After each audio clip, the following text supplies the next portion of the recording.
Hi there, my name is Elrie Horner. I am a South African currently working in the yachting industry and living in the US, and I signed up for Matthew Kenny's Level 1 in July.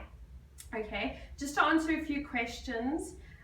For my first, second and third course, first course I've decided to make a mango kimchi gazpacho, which is a South American cold soup, a pad thai dumpling, which comes in a wrapper, and then for my third course, which I didn't make, I wanted to make a vanilla pear and rooibos tea tart.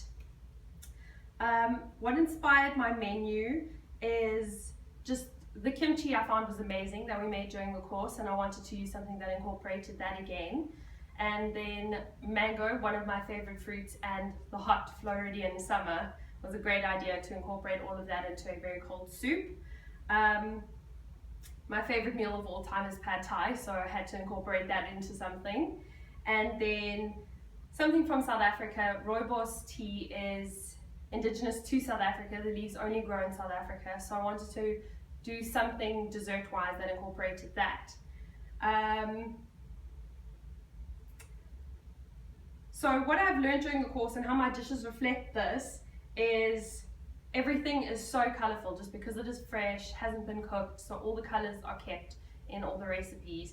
I'm a very flamboyant, colorful person, so that just worked perfectly for me. Let's see.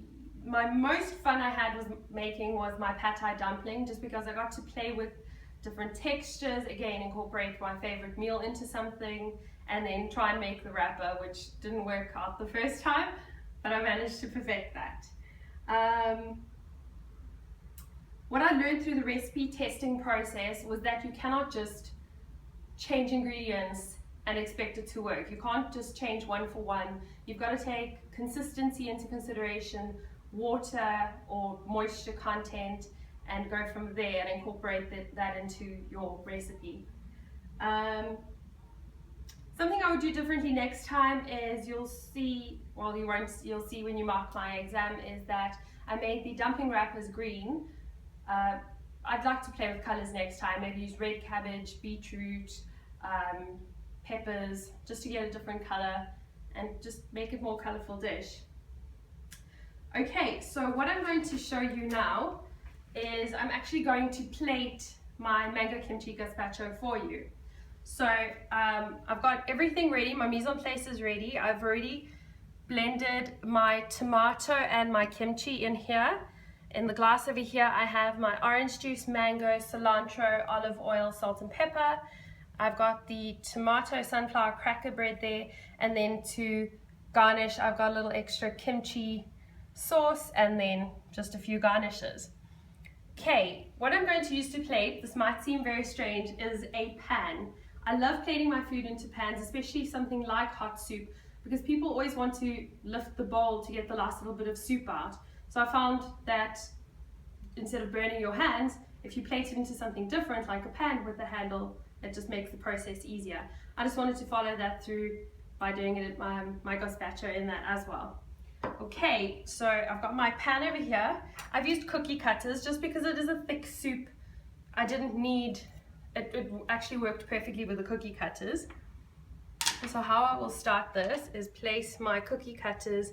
You can really do it however you want. I quite like the fact of having everything slightly off center and then run into one another. And I will start with my kimchi mixture.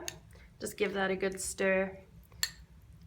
Again, it's quite a thick soup, so what I've done is kept the kimchi and tomato a little chunky and thick and made my mango mixture thinner and soupier. And it's okay if a little bit of the kimchi sauce runs out into the next cookie cutter. That's totally fine, it works out beautifully. The mix just works out quite nicely. This generally does collapse a little bit, but that's okay as well. That just goes with the look of the soup. Okay, then next I will add the mango orange juice. Try not to spill, but if it does, it's also not a train smash. We are aiming for a natural look here. So you'll see some of that juice starting to run out. That's beautiful. We want that to happen. And just keep going until your cookie cutter is as full as it can get without spilling over.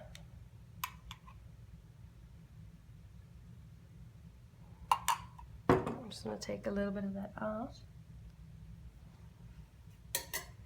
Okay, so what we do now is give it a little bit of a shake and release your one cookie cutter and just let that run a little around there, and then release the kimchi. So what I like about this is the fact that the orange spreads out a little, the kimchi still keeps its texture and its height, which makes for a nice looking plate. I like to just spread it out a little more, just to take up a little more space in the pan. And then obviously, should you want to add a little bit more color to it, you can add a little more kimchi sauce. And just drag that along the plate a little. Obviously, it doesn't have to be perfect, that's the idea. And then, of course, just whichever garnish you like to use. I like to use fresh lime. It's just so palate cleansing. You can actually put that there. Add some cilantro. You can obviously have the lime while you're enjoying your meal, or you could just have it at the end, cleanse your palate for the next course. A little cilantro here and there. Whoops.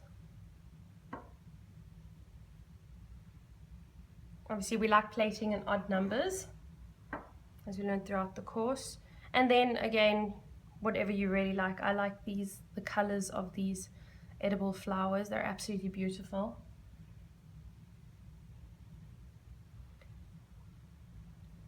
And just obviously put as many as you like. I don't want to go too wild with that. And then last, a little bit of garnish. The bread actually, you can keep them in large pieces. I like to just balance them on the handle, and it's easy to carry. It's quite easy to carry without the bread falling. Okay, so that is my mango kimchi gazpacho. Absolutely delicious. This is probably the third batch I've now made because all my friends love it and they've eaten it. But yeah, please enjoy.